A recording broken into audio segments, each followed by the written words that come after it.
ஆத்தூர் அரசு மருத்துவமனையின் பிரசவ வார்டில் எலி தொல்லை அதிகம் இருப்பது நோயாளிகளிடையே அச்சத்தை ஏற்படுத்தியுள்ளது. சேலம் மாவட்டம் ஆத்தூர் நகரின் மையப்பகுதியில் அரசு மருத்துவமனை செயல்பட்டு வருகிறது. இங்கு மகப்பேறு பிரிவு, விஷக்கடிகளுக்கான பிரிவு, காய்ச்சல் பிரிவு, சித்தா, ஹோமியோபதி உட்பட பல பிரிவுகள் செயல்பட்டு வருகின்றன.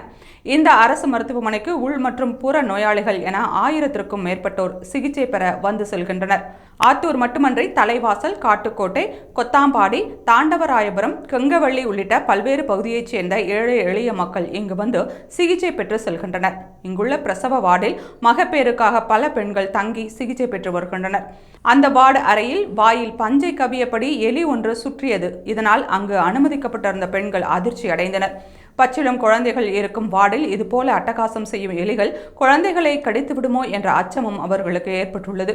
இதுகுறித்து மருத்துவமனை நிர்வாகத்திடம் கூறியும் அவர்கள் எந்த நடவடிக்கையும் எடுக்கவில்லை என்று பொதுமக்கள் வேதனை தெரிவிக்கின்றனர். அரசு மருத்துவமனையில் ஆள் பற்றாக்குறை, உபகரணங்கள் பற்றாக்குறை என்பது போன்ற புகார்கள் தொடர்ந்து வரும் நிலையில் இப்போது பிரசவ வார்டில் பச்சிளம் குழந்தைகள் மற்றும் கர்ப்பிணிகளை எலி அச்சுறுத்தும் செயல் வேதனை அளிப்பதாக பொதுமக்கள் கூறுகின்றனர். அதான் எடுத்து போது பாரு.